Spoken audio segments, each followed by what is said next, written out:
കട്ടൻ ചായ മാത്രമേ ഉള്ളൂ, കടിയില്ലേ? ഇതാ സുലി ചേച്ചിയുടെ വീട്ടിലോട്ടിയല്ലേ, നല്ല കടിക്കുന്നൊരു പട്ടിയുണ്ട്. പറഞ്ഞത് ശരിയാ, കട്ടൻ ചായയുടെ കൂടെ ഒരു മുറുക്കാണ് നല്ലത്. ആ ചെവി ഇങ്ങോട്ട് കാണിച്ചു, ഇങ്ങോട്ട് കാണിക്കേ. നല്ല മുറുക്ക് തരാം, നല്ല മുറുക്ക് തരാം. എനിക്ക് അഭിമാനം തോന്നുന്നു, ഈ ഊള കട്ടൻ ചായ എന്നിട്ട് ഈ ഊള കോമഡി വായിന്ന് പറഞ്ഞല്ലോ. Keep it up. ടൂറിന്റെ മീറ്റിങ്ങിന് പോയ രണ്ടെണ്ണങ്ങളെ കണ്ടില്ലല്ലോ. മിക്കവാറും മീറ്റിങ്ങിന് പോയ ആ വഴിക്കാണ് ടൂർ പോയിക്കാണ്. തങ്കം ചേട്ടത്തിയുടെ ആ ചാട്ടവും കുതിപ്പ് അതായിരുന്നു.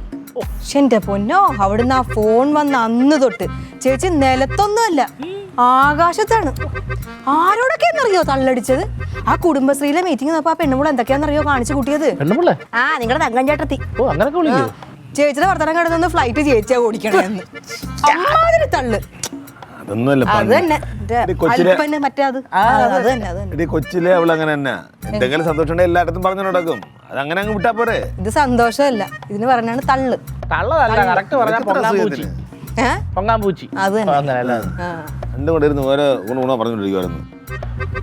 പക്ഷെ ഞാൻ പോയി കഴിഞ്ഞാൽ അവിടെ നടക്കുന്ന സംഭവങ്ങൾ അന്നേരം ഞാൻ വന്ന് പറയാം. അച്ചാച്ചൻ എന്തിനാ പോകാൻ നിൽക്കുന്നത്? ഒരു ടൂറിനും പോയിട്ടില്ല, വരുന്നുണ്ട്. അവിടെ പോയിട്ട് അങ്ങോട്ട് പോകാനിപ്പോ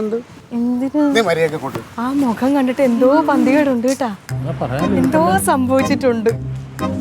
എന്തായാലും അറിയണം, പറയണം, പോവാതിരുന്ന അറിയുമല്ലോ. ഞാൻ പോയി കിടക്കട്ടെ. ഓ ഒന്നും പറയണ്ടേ. എങ്ങനെ ഉണ്ടായിരുന്നു മീറ്റിംഗ്? ഭയങ്കര മീറ്റിംഗ്, 100 പേരുണ്ടായിരുന്നു. പക്ഷേ നടത്തണമാരുണ്ടല്ലോ ലോക ഉടായ്പ. അവസാനം ഇപ്പൊ ടൂറ് പോകാനായിട്ട് 100 പേര് വന്ന് മീറ്റിങ്ങിന്. അവസാനം എത്ര പേര് ഫൈനലുണ്ടെന്ന് ചോദിച്ചാൽ ഒരു 10 പേരെ 12 പേരെ ഉള്ളൂ. സംഭവം വേറെ ഒന്നുമില്ല. ഇവിടെ നിന്ന് നമ്മൾ കയ്യിൽ നിന്ന് പൈസ കൊടുത്ത് ഫ്ലൈറ്റിൽ നേരെ ഗോവയിൽ ചെല്ലണം. അവിടെ ചെന്നാൽ 3 ദിവസത്തെ താമസം. അതിൽ ഒരു ദിവസം അവർ തരും, ബാക്കി ദിവസം നമ്മൾ കയ്യിൽ നിന്ന് ചിലവാക്കി ഭക്ഷണവും കഴിച്ച് യാത്ര പോയിട്ട് വരണം. അതാണ് അവരുടെ പാക്കേജ്, സൗജന്യം. പറയുമ്പോൾ ഭയങ്കര സൗജന്യം, കേട്ടാ തോന്നുന്നു അയ്യോ അങ്ങനെ കുറെ മണ്ടന്മാരവിടെ വന്നു. നടക്കത്തില്ലേ? പിന്നെ ഇനി കയ്യിൽ നിന്ന് പൈസ കൊടുത്തപ്പോ പോകാൻ പോയില്ലേ? എവിടെ? ഇതല്ലേ നിന്റെ അടുത്ത് ഞാൻ മലയാളത്തിൽ പറഞ്ഞു, ഇതൊക്കെ ഉടായ്പാണ്. ഇത് മറ്റേ ട്രാവൽസുകാരും ഹോട്ടലുകാരും കൂടെ നടത്തുന്ന ഉടായ്പ്. എവിടെന്നെങ്കിലും കുറെ ആൾക്കാർ നമ്പർ തേടി പിടിച്ചെടുക്കും, എന്നിട്ട് അവർക്ക് പറഞ്ഞ് നിങ്ങൾ ജയിച്ചെന്ന് പറഞ്ഞു കൊടുക്കും. എങ്ങനെ നമ്പർ കിട്ടുന്ന എങ്ങനെ? ഓരോ ഫംഗ്ഷൻ നടത്തിയിട്ട് അവിടെ നടത്തുന്ന ഓരോ മത്സരങ്ങളുണ്ട്, അവിടെ പൂരിപ്പിച്ച് കൊടുക്കും. നിങ്ങളെപ്പോലുള്ളവർ പൂരിപ്പിച്ച് കൊടുക്കുന്ന നമ്പറിൽ നിന്ന് അവർക്ക് ആ നമ്പർ കിട്ടും. ആ നമ്പർ നോക്കി ഹോട്ടലുകാരും ടൂറിസ്റ്റുകാരോട് വിളിക്കും. എന്നിട്ട് ഇത് ഫ്രീ ആണെന്ന് പറയുമ്പോൾ എല്ലാവരും ചാടിക്കരങ്ങി ചെല്ലുമല്ലോ. മൊത്തം കള്ളത്തരമാണ്. പോയാലല്ലേ അറിയാൻ പറ്റുള്ളൂ. ഇപ്പൊ ചെന്നപ്പോൾ മനസ്സിലായി. ഇത് അറിയാന്നുള്ളത് ഇവിടെ പറഞ്ഞുകൊണ്ടിരിക്കുകയല്ലേ, സമാധാനം തരുന്നില്ല. പക്ഷെ എന്ത് ചെയ്യാം, ഇവിടെ ടൂറ് പോകണമെന്ന് ടൂറിന് ഫ്രീ ആണെന്ന് പറയുമ്പോൾ പിന്നെ സമാധാനം തരാതെ എന്നെയും ഫ്രീ ആണെന്ന് പറഞ്ഞാലേ അങ്ങോട്ട് ചെല്ലുള്ളൂ. ഞാൻ പോട്ടെ എന്നാ.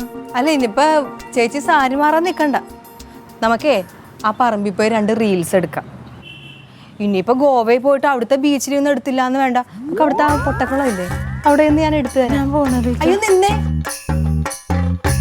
ഫോൺ വാങ്ങിച്ചില്ലല്ലേ? സാരിയില്ല, എന്റെ ഫോണിലെടുക്കാം. വാ പോയിട്ട്.